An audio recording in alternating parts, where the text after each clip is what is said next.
जय यीशु,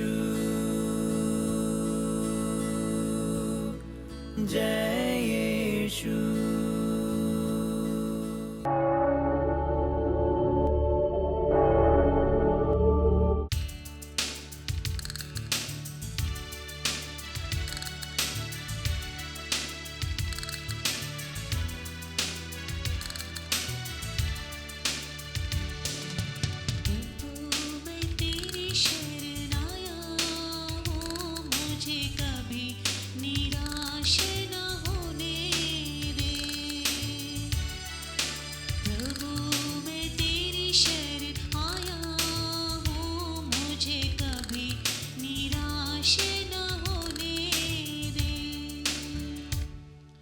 परम प्रसाद में उपस्थित यीशु, मुझे कभी निराश होने ना दीजिए। प्यारे यीशु, मेरे विश्वास को बढ़ाइए। मैं अपना जीवन, अपना परिवार आपके चरणों पर रखते हैं। यीशु, मेरे परिवार के प्रत्येक सदस्य का विश्वास को बढ़ाइए।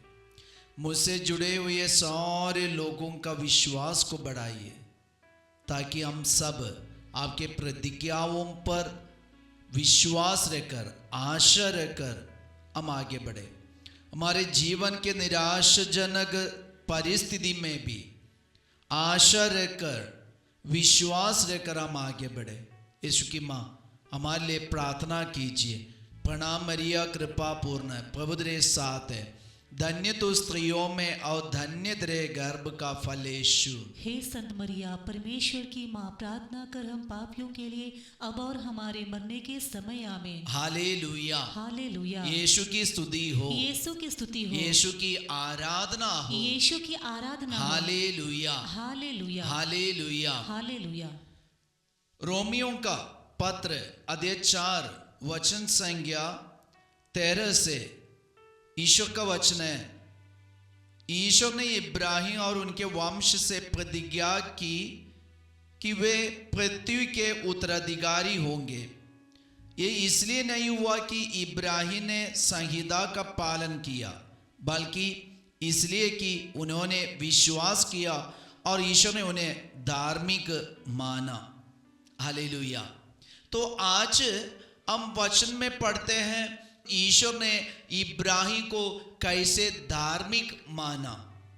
सिर्फ संहिता का पालन करके जीने से नहीं और संहिता पर विश्वास रखने से नहीं, बल्कि ईश्वर ने दिए प्रतिज्ञाओं पर विश्वास रखना है। वो कैसे है? अभी इब्राहिम की जिनमें हम देखते हैं, इब्राहिम ने सिर्फ आज्ञाओं का पालन नहीं किए, बल्कि ऐसे विश्वास रखा अपने जीवन के निराशाजनक समय में भी। हम बाइबल में देखते हैं, आजकल हम अपने जीवन में भी देख सकते हैं, ये धरती पर बहुत सारे धर्म है, अलग अलग धर्म है, और सब धर्म के लिए बहुत सारे नियम है। और लोगों के मन में ऐसे एक विश्वास आ गया है और ऐसी एक सोच है कि धर्म का नियम पालन करने से ही हम रक्षा प्राप्त कर सकते। और इसलिए लोग क्या करते, अपने अपने धर्म का नियम पालन करने में लगे हुए हैं। और कोई कोई धर्म का नियम ऐसा है, वो एक दूसरे को प्यार करने से वो दूर कर देता है। और कुछ लोगों को दुश्मन मानते, अपने शत्रुओं को खत्म करना, ये कोई कोई धर्म का नियम है। लेकिन ये नियम को पालन करने से और ये आचरण को पूरा करने से रक्षा मिलेगा और स्वर्ग मिलेगा, ये एक गलत सोच है। यही पे हम देख सकते हैं इब्राहिम के बारे में वचन में लिखा है। संत पौलुस कहते हैं, यदि संहिता के अधीन रहने वाले ही उत्तराधिकारी बनते हैं तो विश्वास व्यर्थ है और प्रतिज्ञा रद्द हो जाती है। तो यीशु ये धरती पर आया नियम को पूरा करने के लिए और प्रतिज्ञाओं को पूरा करने के लिए। तो आज यीशु ने दिया प्रोमिस हमारे जीवन में पूरा करना है, तो क्या करना है? इब्राहिम जैसे निराशाजनक परिस्थिति में भी आशा रहकर हम विश्वास करना। अभी इब्राहिम ने विश्वास किया, क्या विश्वास किया? वचन में लिखा है, संत पौलुस कहते हैं इब्राहिम ने उन्होंने ईश्वर में विश्वास किया जो मृतकों को पुनर्जीवित करता है और जो नहीं है उसे भी अस्तित्व में ला सकते, अस्तित्व में लाता है। तो जो मर गए और उनको पुनर्जीवित कर सकता है, ऐसे कि ईश्वर है, वही ईश्वर में इब्राहिम ने विश्वास किया। और जो नहीं है उसको अस्तित्व में ला सकते, वैसे की ईश्वर में इब्राहिम ने विश्वास किया। प्रिय भाई और बहन, हमारे ईश्वर असंभव बातों को संभव बनाने वाले, जो नहीं है उसको भी अस्तित्व में लाने वाला है हमारे ईश्वर। इसलिए कोई कोई धर्म का नियम से पालन करने से हम बच सकते, ऐसे गलत सोच में विश्वास में हम नहीं पड़ना है।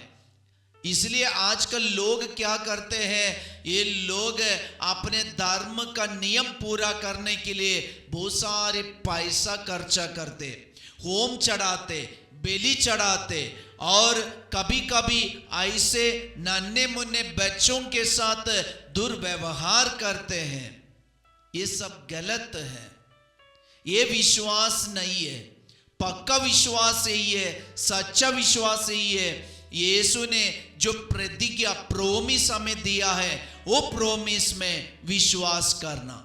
इसलिए यीशु ये धरती पर आया, मनुष्य बनकर आया, हमारे साथ रहने के लिए आया, हमारे दुख संकट को समझकर हमारे आंसुओं को पोंछने के लिए और हमारे साथ रोने के लिए, हमारे साथ आनंद मनाने के लिए यीशु इम्मानुएल बनकर ये धरती पर आए।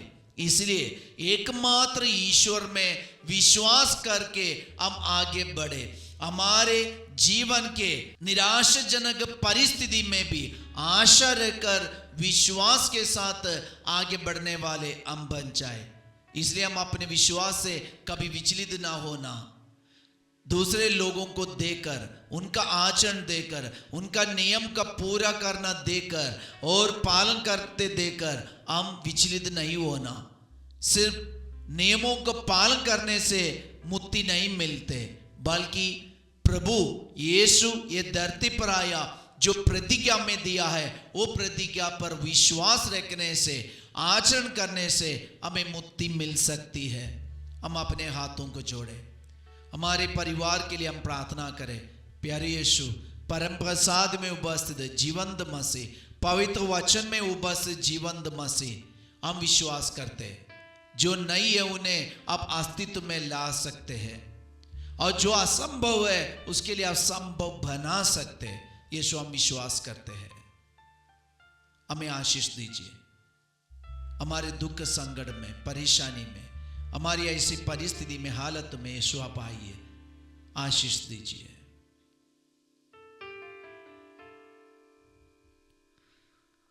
मैं प्रभु को सदा अपनी आंखों के सामने रखता हूँ। मैं प्रभु को सदा अपनी आंखों के सामने रखता हूँ। वह मेरे दाहिने विद्यमान है, वह मेरे दाहिने विद्यमान है। मैं विचलित नहीं होऊंगा, मैं विचलित नहीं होऊंगा। सबको जय यीशु। Have a great day.